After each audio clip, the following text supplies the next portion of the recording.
अगर मैं आपसे कहूं आप अपने घर की बिजली खुद बना सकते हैं, वो भी बिना बिजली के बिल के, सुनने में मजेदार लगता है ना। लेकिन आज इस प्रोजेक्ट में हम बिल्कुल यही करने वाले हैं। आज हम बनाने जा रहे हैं एक सोलर पावर इन्वर्टर प्रोजेक्ट, जिसमें हम सोलर पैनल से सूरज की रोशनी को बिजली में बदलेंगे और फिर उसी बिजली को जो कि 12 वोल्ट की बैटरी में स्टोर हुई है 230 वोल्ट में कन्वर्ट करेंगे। यानी कि आप अपने घर के फैन, बल्ब, चार्जर जो कि 230 वोल्ट पे चलते हैं वो आप चला पाएंगे। इस प्रोजेक्ट में हमने सोलर पैनल, 12 वोल्ट की बैटरी, एक इन्वर्टर सर्किट और एक सोलर चार्जर सर्किट का इस्तेमाल किया है और साथ में हमने एक ट्रांसफार्मर भी लगाया है हैवी करंट का, जिससे कि आप अच्छा करंट पाओगे। यह प्रोजेक्ट खास तौर पर इंजीनियरिंग, पॉलिटेक्निक, ITI स्टूडेंट्स के लिए बहुत ही बढ़िया है, क्योंकि इसमें आप सोलर एनर्जी का रियल यूज और इन्वर्टर की पूरी वर्किंग प्रैक्टिकली समझाओगे। तो चलिए दोस्तों देखते हैं कि हम कैसे सूरज की किरणों से खुद का इन्वर्टर सिस्टम बना के AC इलेक्ट्रिसिटी जनरेट करेंगे। तो चलिए शुरू करते हैं। हम एक बार कंपोनेंट्स के बारे में देख लेते हैं, उसके बाद हम इसकी वर्किंग देखेंगे ये कैसे काम करता है।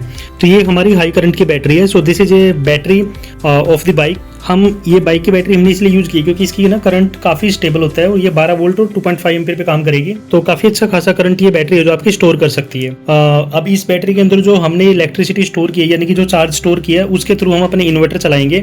इसमें खास चीज है कि हमने MPPT भी यूज कर रखा है और हमने हाई पावर का इन्वर्टर भी यूज कर रखा है। तो सबसे पहले बात करते हैं आपका MPPT है। तो इसमें ये प्रॉपर आपकी बैटरी की कितनी वोल्टेज है, कितनी चार्ज हुई है वो भी दिखाएगा और प्लस चार्ज को भी कंट्रोल करेगा ये।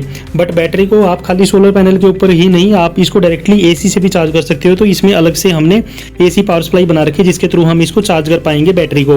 तो हम एक बार इसको, मैं पहले एक बार आपको सोलर पैनल का वर्किंग बता देता हूँ। ये आपका यहाँ से चार्ज जनरेट करेगा जो चार्जर के थ्रू आपका बैटरी तक जाएगा, जिससे बैटरी चार्ज होएगी। और ये आपका इन्वर्टर है जो कि हाई करंट का इन्वर्टर है, बट इससे भी ज्यादा हाई करंट का इन्वर्टर ये है। ये हमने प्योरली हाथ से बना रखे हैं। तो इसमें जो मेन कंपोनेंट आपका ये 4047 IC है जो कि फ्लक्चुएशंस को जनरेट करेगी, जो आप DC दोगे और फिर आपके वो मोसफेट पे जाएगी। आपके हाई करंट के आपने मोसफेट यूज कर रखे हैं। उसके बाद वो जो चार्ज आपका जाएगा ट्रांसफार्मर पे और ट्रांसफार्मर से आगे जाएगा लोड पे।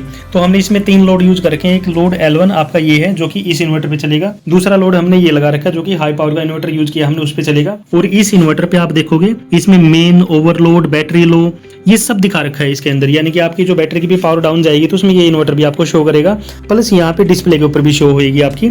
और यहाँ पे कोई भी आप हाई पावर का चार्जर वगैरह लगा सकते हो। मैं एक बार डेमो के लिए आपको कुछ भी यहाँ पे लगा के दिखा देता हूँ। अभी डेमो के लिए मैंने ये लगा दिया, यहाँ पे आप देख सकते हो। अभी तो ये ऑफ है, ये LED आपकी ऑन हो जाएगी। यहाँ पे आपके जो आजकल के जो टर्बो चार्जर मोबाइल फोन आए हुए हैं आपके, जो कि काफी ज्यादा पावर कंज्यूम कर सकते हैं, तो ये इन्वर्टर आपको उसको भी चार्ज करने की कैपेबिलिटी रखता है। तो अब हम एक बार ये देख लेते हैं कि कैसे काम करता है। तो जो बैटरी आपके स्टोर एनर्जी है वो जाएगी आपके इस वाले इन्वर्टर पे। ये वाला इन्वर्टर आगे ट्रांसफार्मर में सेंड करेगा, यहाँ से आपकी AC आएगी। तो इसको ऑन करने के लिए आपने क्या करना है, आपने ये टॉगल है जो यहाँ पे लिख रखा है मैंने, ऑन ऑफ। आप जैसे इसको ऑन करोगे तो ये आपका इन्वर्टर ऑन हो गया। सो ये AC पे आपका बल्ब ग्लो किया है, ठीक है। और ये इन्वर्टर आपका इंडिकेटर भी है ताकि आप इसको ऑन करके ना छोड़ दो। आपने बल्ब भी निकाल रखा है, लेकिन फिर भी जो इन्वर्टर है वो तो यूज करेगा ना पावर को। तो उसको अवॉइड करने के लिए जब आपका यूज नहीं है तो हमने इंडिकेटर दे रखा है जो कि आपको बता देगा कि इन्वर्टर ऑन है कि ऑफ है।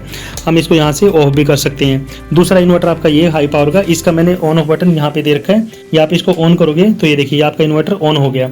और आप ये देख सकते हो यहाँ पे ये वाला जो चार्जर है इसकी LED भी आपकी ऑन हो गई और ये क्लियरली विजिबल है, ठीक है। इस तरीके से आप यहाँ पे अपने मोबाइल फोन वगैरह हाई पावर की चीजें भी चार्ज कर सकते हो, ठीक है। तो मैं अभी इसको ऑफ कर देता हूँ इस वाले इन्वर्टर को। और यहाँ पे हाँ आप देखो, यहाँ पे अभी बैटरी आपकी ओके है। तो ओवरलोड है, लो बैटरी है या फिर कोई भी प्रॉब्लम है तो यहाँ पे भी पैनल पे आ जाएगी जो पीछे LED हमने लगा रखी है। अभी मैं इसको ऑफ कर देता हूँ और आप इसको ऑन करोगे तो बैटरी की वोल्टेज कितनी है वो भी दिखाएगा। तो मैंने इसको ऑन कर दिया। अभी बैटरी की वोल्टेज है 12.8, ठीक है। ये वोल्टेज है बैटरी की आपकी। जब मैंने इसको ऑन किया है यहाँ से तो आपको बैटरी की वोल्टेज भी मेजर हो गई। अब दूसरा मैं इसको आपको डायरेक्टली चार्ज करके दिखाता हूँ। आप बैटरी की आप वोल्टेज देख सकते हो इतनी है, लेकिन जैसे मैं इसको AC पे चार्ज करने के लिए डालूंगा तो यहाँ पे वोल्टेज इंक्रीज होगी। क्यों? क्योंकि आपने बैटरी को चार्ज करना स्टार्ट कर दिया। तो ऑब्वियसली जो चार्ज करेगी तो उसकी वोल्टेज ज्यादा ही होगी, है ना, तभी उसको बैटरी को चार्ज कर पाएगी। तो मैं यहाँ पे इसको AC को लगाता हूँ, ये इंडिकेटर आपका ऑन हो गया यहाँ पे, ठीक है। तो अब बैटरी की वोल्टेज लेकिन सेम है। क्यों? क्योंकि लेकिन अब आपने अभी तक चार्जिंग ऑन ही नहीं किया। तो जैसे आप चार्जिंग ऑन करोगे तो उसके बाद ही बैटरी चार्ज होगी ना। तो यहाँ से ऑफ करके भी मैं इसको ऑन कर देता हूँ और आप यहाँ पे देखोगे कि बैटरी की वोल्टेज इंक्रीज होगी। तो अभी इसको ऑन करते हैं हैं हम।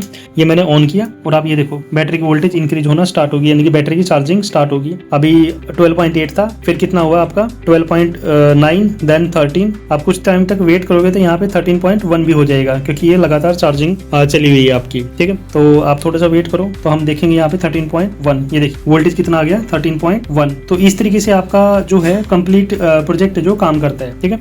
ये इसके सारे प्रोजेक्ट की मेन वर्किंग है। इसमें जो ऑन ऑफ दे रखे हैं ना, आपने उसका ध्यान रखना है। अभी आपने ये ऑन कर रखा है, इसको आप ऑफ कर सकते हो चार्जिंग के टाइम पे, यहाँ से डिस्प्ले चला जाएगा बस। और जब आपने इसको हटा दिया, ठीक है, मैं इसकी एसी चार्जिंग ऑफ कर देता हूँ, तो यहाँ से आप ऑफ करना मत बोलना, यहाँ से ऑफ कर देना, तो कुछ टाइम के बाद ये एलईडी भी ऑफ हो जाएगी। बट ये धीरे धीरे करके ऑफ होएगी, बिकॉज इसमें हमने हैवी कैपेसिटर्स लगा रखे हैं फिल्टर करने के लिए, यानी कि जो आपके एसी है जो बैटरी को चार्ज करेगी, आप देखिए ये धीरे धीरे करके एलईडी बिल्कुल बंद हो जाएगी, ठीक है। तो ये धीरे धीरे करके क्यों बंद हुई है, क्योंकि हमने काफी सारे कैपेसिटर बैंक यूज कर रखे हैं। देखिए एक आपका कैपेसिटर बैंक ये है और एक आपका कैपेसिटर बैंक यहाँ पे है, सॉरी ये आपके कैपेसिटर लगे हैं और एक ये कैपेसिटर है। तो ये चार्ज को स्टोर करके रखते हैं, तो इसलिए धीरे धीरे करके आपकी एलईडी डाउन जाएगी। यदि आप इसको ऑन करोगे तो आप देखोगे अभी ऑफ कर दिया आपने, तो अभी टाइम लेगी ऑफ होने में। अभी इसके पास कोई पावर नहीं है, लेकिन कैपेसिटर्स का पावर एलईडी ने यूज कर। So this is all regarding your model.